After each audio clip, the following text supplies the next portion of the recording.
Phaaphaasonni tibba kana mana amantaa Ortodoks Tawaahidootiin muudaman gara teessoo lallaba isaaniitti imalaa akka jiran himameera. Kanneen keessaa mana amantaa Ortodoks Tawaahidoo lallabaa godina Wallagga Lixaatti kan ramadaman Abuna Gabriel Nagaasaa gara teessoo lallabichaa magaalaa Gimbiitti imalaniiru. Bilbilaan haala simannaa jiru odeeffanneerra. Phaaphaasi barana tirrigaa fakkudha afurii muudaman keessaa ani isa tokkodha.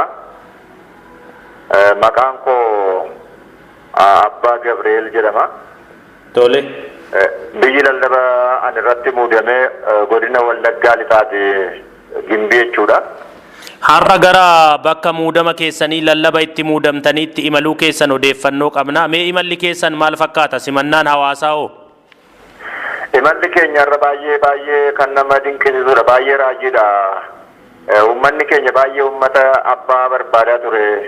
Uummata abbaa jaallatu, uummata keessummaa jaallatu, uummata baay'ee guddaa, uummata aadaa fi duudhaaf safuu qabudha. Baay'ee simannaan guyyaarra nuuf godhame baay'ee raajii guddaadha. Idduma dhalannee guddannee amma kana geenye simannaa akkasii agarree hin beeknu. Akkuma Finfinneetti baanuun geedoo gaafa geenyu geedoo irratti qalmi guddaan qalame, horii guddaan qalame, bataskaana keessaa cilaan bahee, masqaliin bahee, fardi bahee.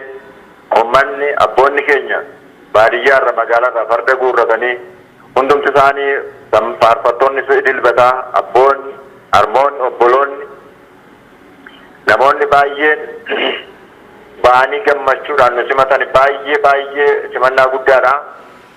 Achumaan gaafa dabarru immoo as ijaajjii irratti ammas simannaa guddaa simannaa caanuu taasisanii siree irratti simannaa guddaa simannaa bal'aa uummanni beenu simatanii Naqamte gaafa geenyu immoo Naqamte immoo silumayyuu addan Naqamte immoo waan biraadha waan dubbatamu miti. Uummanni Naqamte jiru kan magaalaa kan baadiyyaa akka jirutti bahee namoonni dheebuu guddaa qaba rakkina guddaa keessa jira abbaa argeen beeku waan ta'eef simannaa guddaa nu simatanii isumarraa kaasanii uummanni godina Wallaggaa Lixaa keessa jiran immoo asii ka'uudhaan makiinaa qabachuudhaan motor saayikilii qabachuudhaan amma Naqamte dhufanii Naqamte magaalaatti nu simatanii amma asitti amma Gimbii geenye Gimbii gaafa geenyu manbara Bibbisinaa kan jedhamu bataskaana kaatediraala Madaaniyaaleen hidhannee Waaqayyoon galateeffannee Qidduus jennee maqaa Waaqayyoo waamnee uummata keenya barsiifannee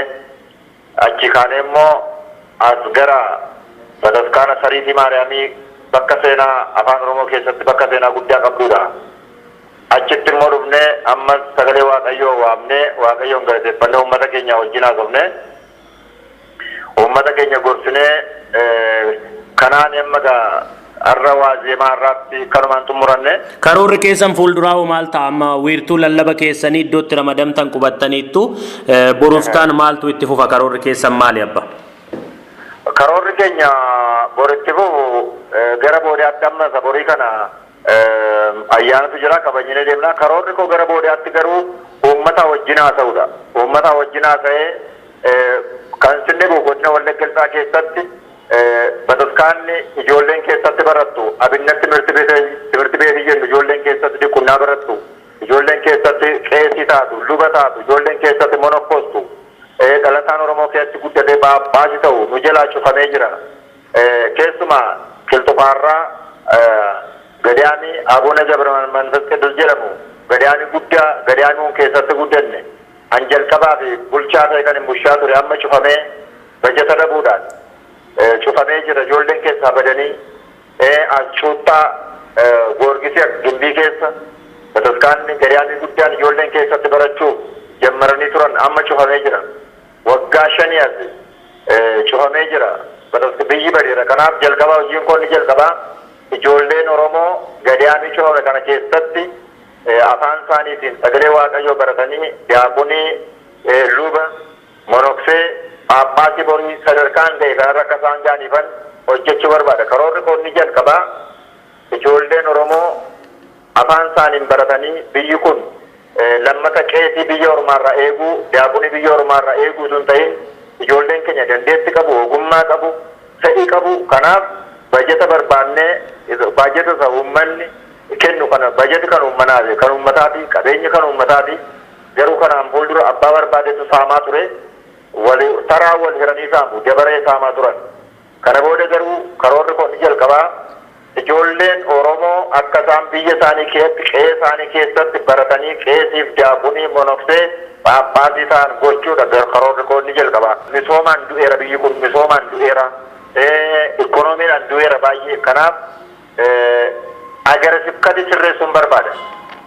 Godinni kutaan lallaba kootii naa kenname kun baay'ee kan miidhame agarsiif kadi tuulaaltee bajeta tokko qabu.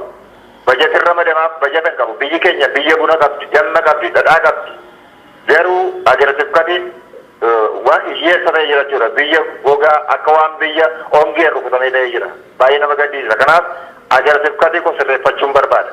Hojiin ni jalqabaa kan akka jalqabaatti qabate abinnatti mirtibeeti ijoollee koo barsiisuu ijoollee biyya kanaa barsiisuu agarsiif kadi kutaa lallaba kootii sirreessuu keessoo isaa ala isaa sirreessuu uummanni akka nafaan isaan baratu qiddaasee maqidasii keessaa kaasee yeedaloo irraa kaasee zeemaa isa jennu kana zeemaa qiddaasee dubbisa hojiin biiroo akkuma biiroo mootummaatti godina Oromiyaa jiran hundumaa keessatti afaan Oromoon tajaajilli kennamu bataskaana keessatti afaan Oromoo dhibbatti sodaa tokko malee shakkii tokko malee mamii tokko malee uummanni keenya afaan isaan akka inni baratu akka inni afaan isaan waaqeffatu kanan irratti hojjechuu barbaada. Muudama keessanii wal qabatee mormiiwwan adda addaa karaa Sinodoosiin dhaga'ama.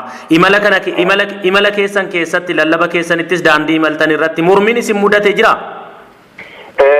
Kan sinibu uummanni keenya tuunarra dhumne ta'e kan isaan qophaa'anii jiran amma Finfinnee dhufanii nu fudhatanii deebi'uuf qophaa'aa turan uummanni keenya kan isaan nuu kaasan abboonni gurguddaan irra kan isaan nuu kaasan ituu isin dhufne taatanii Finfinnee dhufne abbaa keenya fudhannee deebi'uuf deemna isin ikko dhalataa keenyaadha biyya keenya keessatti warra biddeen nyaachifnee manatti ijaarree makiinaatti binnatu deebisanii bakka awwaalshaa nu dhowwatanii kanaaf isin mormii tokko qabdan ijoollee keenya waan taataniif amma immoo abbaa keenya nu taataniittu Finfinnee dhufnee isin simachuuf jenna isin fudhannee galuuf jenna naan jedhan malee mormiin tokko hin jiru. Mormii tun ta'in gammachuu oliitu jira. Gammachuu guddaa, gammachuu bal'aa, gammachuu dirribiitu jira. Waa'ee mormiin dhageenya Addis Ababaa fi Finfinneeti kaane amma kunoo godina Wallaggaa gindii geenyutti gammachuu ililchuu faarfachuu malee nama tokko mormiin nuti yesuun agarreeffamaa.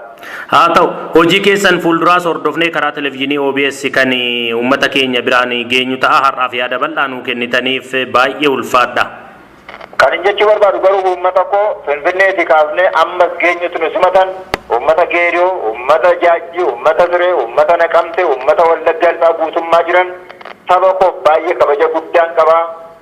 Aarsaa lubbuu kabbaleen isin tajaajiluun barbaada. An abbaa hundaati.